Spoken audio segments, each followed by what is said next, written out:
저기 이번 겨울에는 스케이트장이라도 가보지 않을래? 4명의 절친한 대학생 무리가 떠들고 있습니다. 코우지, 후미노리, 오우미, 요우. 코우지와 후미노리는 어릴 적부터 친구이며 코우지와 오우미는 애인관계, 요우는 후미노리를 짝사랑 중인 꽤 복잡한 관계에 있지만 겉으로 보기에 그들은 그저 해맑게 일상적인 대화를 나누는 절친한 친구들입니다. 딱 한 명, 이질적일 만큼 혼자 표정이 썩창나 있는 후미노리를 빼고요. 사실 후미노리는 3개월 전 교통사고로 양친을 잃었습니다. 불행 중 다행으로 후미노리 본인은 어디 하나 다친 데 없이 사지 멀쩡히 생존할 수 있었지만 분명 마음의 상처가 큰 것일 테죠. 물론 친구들은 그런 후미노리의 사정을 배려하기 위해 노력하고 있습니다. 오늘도 코우지는 어떻게든 후미노리를 대화에 끼워주기 위해 애써 웃으며 말을 걸어보지만 いや別に 돌아오는 것은 모든 소통을 절단하는 듯한 차가운 단답. 그나마 오랜 친구인 코우지조차 침울하게 변해버린 후미노리를 예전처럼 대하기 어렵게 된 판이니 대학에 와서야 후미노리를 알게 된 요우와 오우미는 이 상황에 그저 무한한 미소를 지으며 침묵할 수밖에 없는 상황입니다. 하지만 아무리 그래도 이미 사건이 있었던 지는 3개월이나 지났습니다. 부모님을 잃은 그 아픈 가슴을 어찌 헤아릴 수 있겠냐마는 코우지 입장에선 후미노리가 이대로 죽어가는 표정만 짓도록 놔둘 수도 없는 노릇입니다. 우리 분위기 메이커로서도 후미노리의 친구로서도 말이죠. 마치 함께 있는 것 자체가 기분 나쁜 일이었다는 듯 황급히 자리를 뜨려는 후미노리를 코우지가 불러 세웁니다. 어이 후미노리. 그러자 후미노리는 기겁한 몸짓을 취하며 얼굴을 감싸고 몸을 웅크립니다. 질색하는 표정으로 눈물까지 그렁거리며 마치 코우지가 말을 건 행위로 인해 오물이라도 뒤집어 쓴 듯이. 안 그래도 서먹하던 분위기가 급격히 쌓여집니다. 혹시 코우지 입에서 침이 튀었을지도 모릅니다. 그렇다 해도 그것은 일상의 대화에서 가끔 일어날 수 있는 부주의한 일 중 하나입니다. 어찌 생각해도 기를 쓰고 몸을 감쌀 정도의 일은 아닙니다. 정말로 코우지 입에서 침이 튀었다고 해도 후미노리의 태도는 한층 심하게 모두에게 불쾌감을 주는 행위였죠. 그러니까 오늘도 진유하는 날이라고. 벌써 시간 다 됐으니까. 내뱉는 듯한 후미노리의 말투에서는 서먹해진 공기를 누그러뜨리려고 하는 배려는 손톱만큼도 느껴지지 않습니다. 그저 한시라도 바삐 이 더러운 공간을 벗어나는 것이 유일한 소망인 듯 자리를 뜨는 후미노리. 에이씨 못해먹겠네. 벌써 3개월이라고. 뭔데 저거. 나도 같이 정신병 걸리겠다.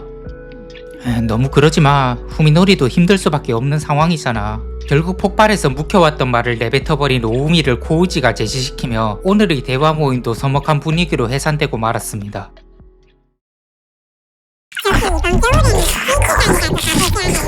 후미노리는 지금 지옥 속에 있습니다. 썩은 고기와 창자를 쏟아 만든 듯한 테이블에 앉아 보름덩어리 괴물에 둘러싸인 상황. 후미노리를 둘러싼 3명의 괴물들은 끔찍한 악취를 풍기고 괴성을 지르며 도무지 알아듣기 힘든 소리로 떠들고 있습니다. 뭐가 그리 신나는지 촉수를 꿀렁이는 이 괴물의 이름은 아마 코우지일 겁니다. 형태는 어찌됐든 이 괴물들은 지금 자신의 친구라고 되어져 있습니다. 후미노리에겐 이 귀를 찢는 괴성에 주의를 기울여 괴물들의 말에 맞장구 쳐줄 사회적 의무가 있었죠. 저항을 포기한 지는 이미 오래전. 후미노리는 이 녀석들이 일원인 척 살아가지 않으면 안 됩니다.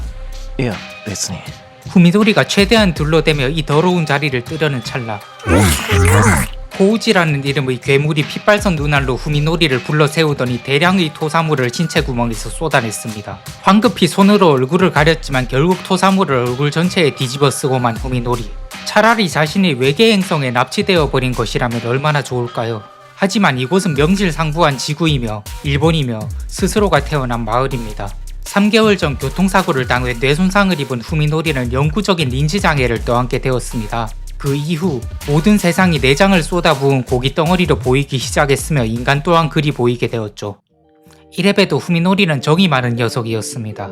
소중한 사람의 모습이 괴물로 보이게 된 슬픔에 울었던 밤은 셀 수도 없습니다. 친구와의 관계를 유지하기 위해 노력했습니다. 묘사하기조차 괴로운 형상에도 귀를 찢는 소리에도 끔찍한 악취에도 적응하려 했습니다. 그렇게 3개월 울고 눈이 부을 정도로 울어서 지금은 그저 이 끔찍한 괴물들에 대한 혐오만이 남게 되었습니다. 후미노리는 도망치듯 등을 돌립니다. 그렇게 한때는 새하얀 것이었던 복도를 지나 거대한 생물의 내장이 쏟아진 듯한 거리를 지나 끔찍한 세상을 조금이라도 보지 않도록 가능한 한 발밑으로 시선을 떨어뜨린 채 후미노리는 귀가합니다. 후미노리의 발걸음이 조금씩 빨라집니다. 사실은 후미노리는 아직 완전히 절망하지 않았습니다. 그 발걸음에는 은은한 설렘마저 묻어납니다. 후미노리에겐 아직 단 한가닥의 희망이 있습니다. 이 거리만 지나면, 이 골목을 돌아 집으로 도착하면 그곳에는 천사가 기다리고 있기 때문이죠. 오카에리. 사야, 후미노리만의 천사. 유일하게 인지장애를 비껴나간 아리따운 소녀. 아니 인지장애가 없었던 시절에조차 이렇게 눈부신 존재는 본 적이 없을 정도입니다. 그녀와의 첫 만남은 이번 일주일 차의 병원에서 어째서인지 밤중에서 병원을 마음대로 돌아다니는 소녀를 발견한 후미노리는 자신의 인지장애를 벗어난 유일한 존재인 그녀를 붙잡습니다. 손을 잡아주지 않을래? 후미노리의 간절한 요청에 내가 무섭지 않은 거야? 라는 이상한 대답을 하는 소녀. 사야라고 자신을 소개한 소녀는 지금 아빠를 찾을 때까지 혼자 거리를 떠돌고 있다고 합니다. 앞뒤 사정은 엉망진창이지만 어딘가 외로워 보이는 소녀에게 후미노리는 프로포즈하듯 함께 살기를 권유했고, 어째서인지 사야 또한 후미노리의 프로포즈에 눈시울을 붉히며 그렇게 두 사람의 애틋한 동거가 시작되었습니다. 후미노리에게 사야는 삶의 유일한 희망이자 이 세상에서 유일하게 사랑할 수 있는 존재입니다. 마찬가지로 후미노리 또한 사야에게 그러한 존재가 되었습니다. 2년 전 지식과 진리에 대한 열의로 불타는 오우가이 박사가 괴생명체를 발견합니다. 지구의 것이라고는 도저히 생각할 수 없는 마치 창자를 쏟아부어 고름으로 버무린 듯한 생김새를 한 이 생물은 놀랍게도 지성을 가지고 있습니다. 심지어 그 지성의 수준은 인간을 아득하게 뛰어넘고 있습니다. 처음에는 백지의 아기와도 같았던 생물은 일주일 만에 유창한 대화가 가능할 정도의 언어를 습득하고 오우가이 박사가 알려주는 모든 지구에 관한 지식을 습득하고 있습니다. 지구 생물에 대한 지식을 습득한 그 생물은 자신을 민들레 씨라고 소개합니다. 우주인 민들레에서 퍼져나온 수많은 씨앗 중 하나인 이 생물이 지구라는 행성에 떨어진 이유는 바로 행성 전체를 민들레 꽃으로 뒤덮기 위해서. 정상인이라면 이 말을 듣자마자 최대한 빨리 화염 방사기를 구해와서 지구를 멸망시키려 온 침략자를 태워버렸겠지만 오우가이 박사는 그렇게 하지 않습니다. 이 생물의 가능성은 전율적입니다. 측정이 불가능할 정도로 높은 지능, 해당 행성의 지성체가 가지는 감정의 결을 순식간에 이해하는 동화력, 그리고 다른 생물의 유전 정보를 조작해 자신과 비슷한 존재로 바꾸는 능력까지. 괴물은 말합니다. 암컷에 해당하는 자신을 개화하기 위해서는 인간의 유전 정보가 필요하다고. 더 많은 인간을 잡아와 유전 정보를 섭취하고 싶다고. 이 민들레와 같은 생물이 개화하여 지구 전체로 씨앗이 퍼지는 순간 지구는 그야말로 지옥이 되어 멸망하겠죠. 그럼에도 오우가이 박사는 이 압도적으로 진화한 생물이 보여주는 가능성을 포기할 수 없었습니다. 아니, 어쩌면 오우가이 박사는 이 어린아이 같으면서도 사근사근 친화력이 좋은 생물에게 정이 들어버린 걸지도 모릅니다. 박사는 생물에게 사야라는 이름까지 붙여주며 생물이 개화하는 것을 끝까지 돕기로 합니다. 하지만 박사의 열의가 무한하게도 사야는 어느 날부터인가 개화에 적극적이지 않은 자세가 되었습니다. 오로지 씨를 퍼뜨리기 위해 존재하는 민들레 씨앗과도 같은 생물일 터인데 사야는 더 이상 인간의 유전 정보를 섭취하는 것을 거부하고 있습니다. 사야가 이렇게 된 것은 연애소설을 읽기 시작하고 난 이후입니다. 이 생물은, 아니 그녀는 인간을 너무나도 이해해버린 나머지 인간 소녀와도 같은 마음을 가지게 되었습니다. 오늘도 사야는 고름이 떨어지는 슬픈 촉수로 연애소설을 펼치며 해피엔딩을 꿈꿉니다. 사야의 노래는 꿈도 희망도 없는 작품을 만들기로 이름났던 니트로플러스사의 작품으로 저번 영상에서 소개했던 장가바퀴 무라마사와도 같은 회사에서 만들어진 작품입니다. 또한 저번 영상에서 소개했던 페이트 제로의 각본가 우루부치 겐이 쓴 작품이기도 하지요. 이렇게 작정하고 멘탈 터트리려는 조합이 만든 작품이다 보니 앞서 이야기한 스토리도 충분히 암울하지만 이후의 전개야말로 어둡기 짝이 없습니다. 이 뒷전개를 보면 후미노리는 어떻게든 정상인인 척, 친구들과 어울리는 척을 해서 정신병원에 가지 않고 버티는데 그 와중에 마을 주변에서 의문의 실종이 계속 일어나거든요. 공교롭게도 사야가 후미노리 집에 살게 된 이후로요. 그러다가 결국 후미노리 대학 동기 3인방 중 한 명인 오우미까지 실종돼요. 근데 뭐 후미노리 입장에선 어차피 괴물 하나 사라지든 말든 알 바 아니고 이제는 슬픈 척 연기하기도 귀찮다 보니 또 애들 앞에서 분위기 썩창 내버리죠. 그렇게 오늘도 한 건 하고 집으로 돌아가니 사야가 혼자 엄청 맛있어 보이는 과일 젤리 같은 걸 먹고 있는 거예요. 그래서 말을 걸었더니 사야가 마치 절대로 들켜서는 안 될 걸 들킨 마냥 울상이 돼서 허둥대는 겁니다. 안절부절 못하는 사야를 진정시키고 후미노리도 사야가 먹던 과일 젤리를 베어 무는데 아니나 다를까 인지장애 때문에 썩은 창자만 나는 것만 먹다가 이 과일 젤리를 먹으니 너무 맛있는 거예요. 사야, 너 이거 어디서 구했어? 더 구할 수 있어? 하고 후미노리가 물어보니까 사야는 당황하면서도 안심했다는 듯이 아 뭐야 후미노리도 이거 좋아했던 거야? 얼마든지 구할 수 있지 하면서 과일 젤리를 계속 구해오고 그 와중에 실종 사건에 대한 경찰의 수사망이 좁혀져 오고 그렇게 경찰을 피해 두 사람의 도피 생활이 시작됩니다. 중후반쯤 가서는 후미노리도 얼추 과일 젤리의 정체를 눈치채고 사야의 실제 모습이 어떨지도 눈치를 채버리는데요.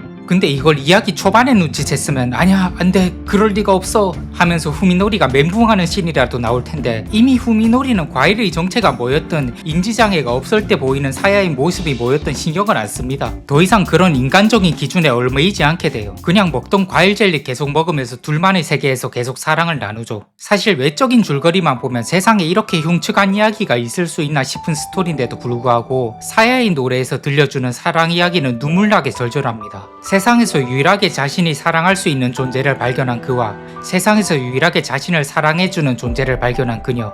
함께 있을수록 인간은 규범에서 벗어나고 붙어 있을수록 인륜에서 벗어나며 점점 괴물이 되어가는 둘이지만 그럼에도 후미노리만이 사야만이 후미노리를 인간으로 만들어주니까요.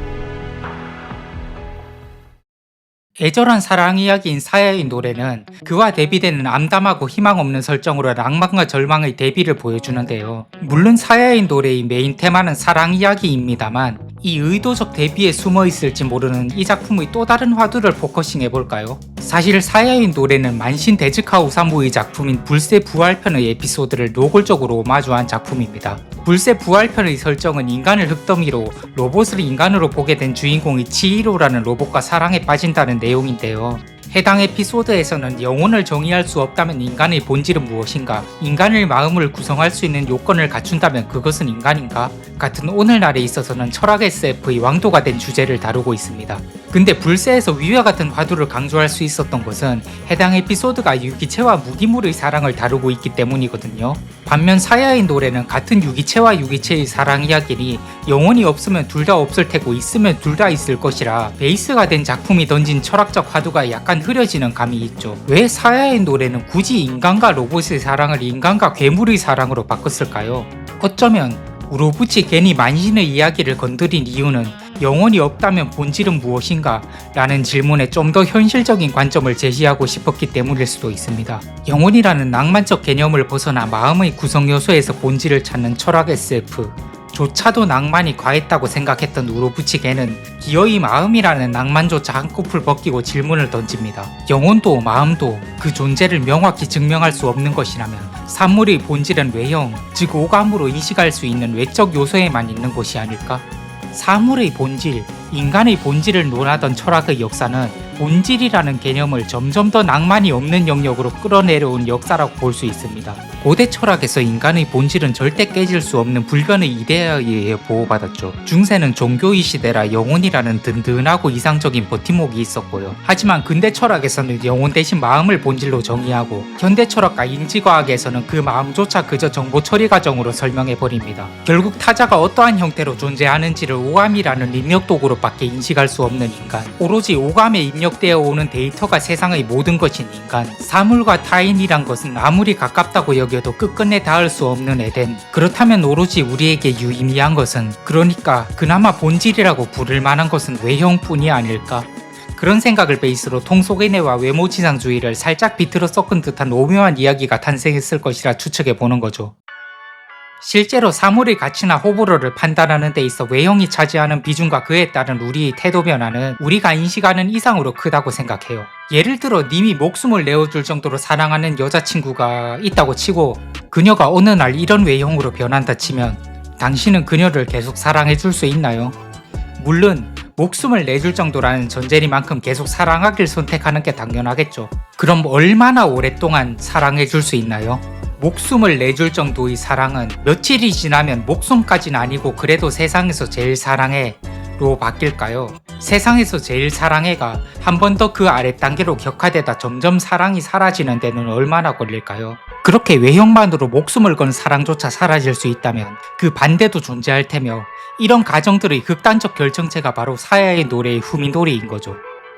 다른 예시로 생각난 건데 씹덕들은 왜 명작 찾으면서도 순문학보다 굳이 일본 애니에서 깊이를 찾으려 애쓰는 거죠? 이러니 저러니 해도 작품성보다 먼저 미의식이 충족되어야 하기 때문 아닐까요? 결국 미적 감각을 충족시켜주는 것들을 쫓아다니는 것이 인간의 주된 행동 원리라면 외형이란 건 단순히 내면과의 대립관계에서만 우위를 점하는 것이 아닌 어쩌면 도덕보다도 그 모든 개념보다도 위에 있는 것이 아닐까 하는 무서운 생각까지 들게 하는 작품 사야의 노래 리뷰였습니다.